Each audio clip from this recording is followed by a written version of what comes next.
Hello everyone, this is Nasima and this is Montu.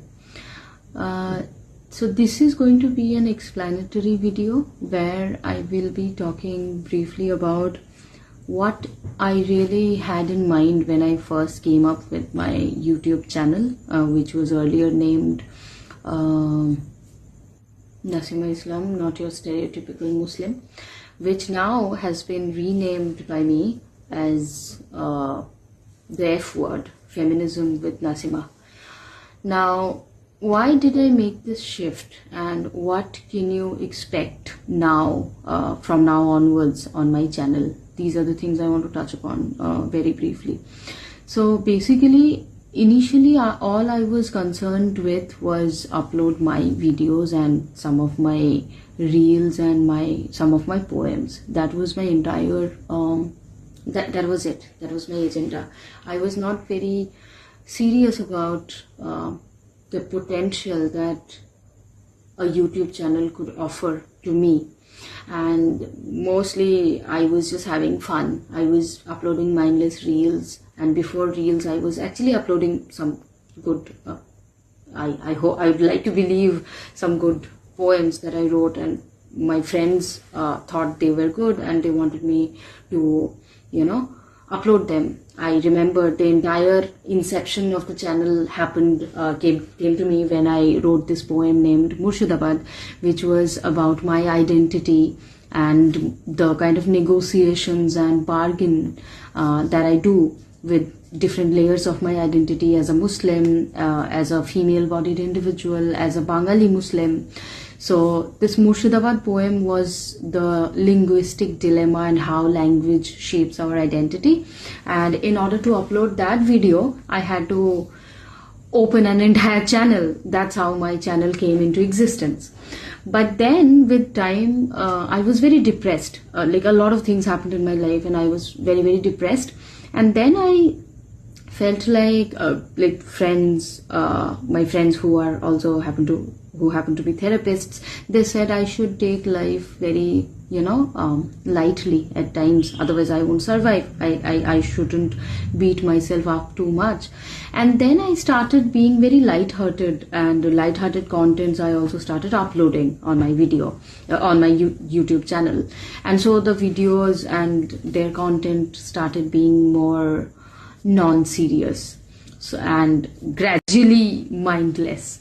So I'm not ashamed of the reels that I was uploading, neither am I proud. That is also me. That's part of my life. I also have this very kiddish, childish a person inside of me, and that person expresses themselves like that. So that is also an extension of me. But since a few days now, it's been bothering me that there are a lot of contents available on social media which are mindless, which are callous, which don't have anything worth watching, but still we watch them. It's the dopamine industry that is making us do that. We get dopamine hit, so we keep what we call doom scrolling. And I realize I am also actually I'm not proud of it, but I was actually contributing to that. And I understand where I was coming from. I was also trying to have a good time, but then the professor in me, as I teach at a college, and the teacher in me kicked in, and I'm like, no, I'm not going to do that. Probably I will be doing that, but I will be uploading reels where I am enjoying my life, my time with my friends. That's fine. Probably that's innocent. That's not that as harmful.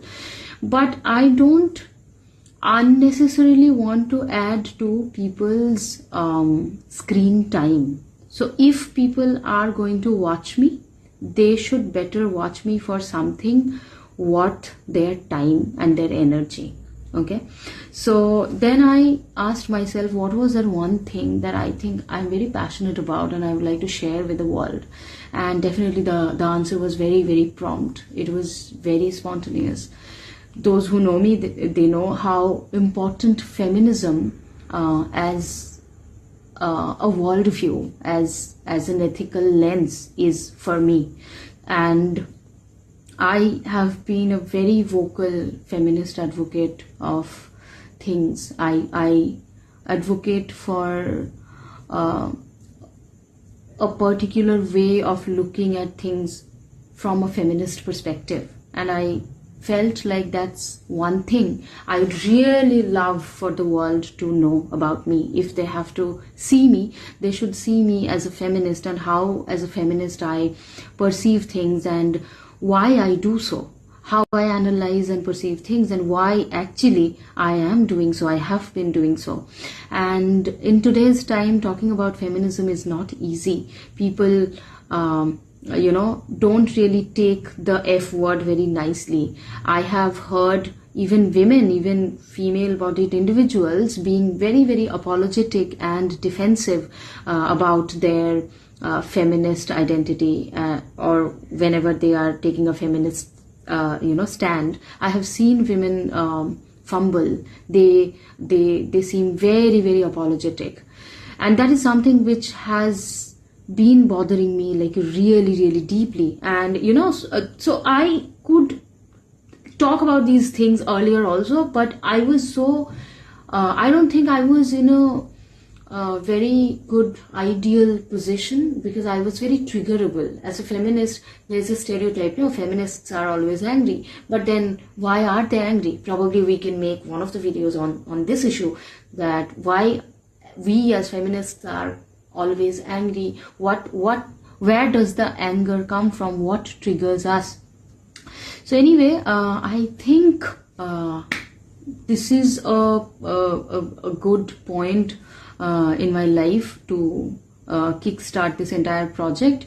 I will be experimental. I might make mistakes, but I really, really hope all of you are kind to me and patient with me, so that I can go on doing what I would love to do, that is talk about a feminist worldview, and how as a feminist we can perceive and understand things better, so that we together, all of us collectively, move towards a more justice-oriented world.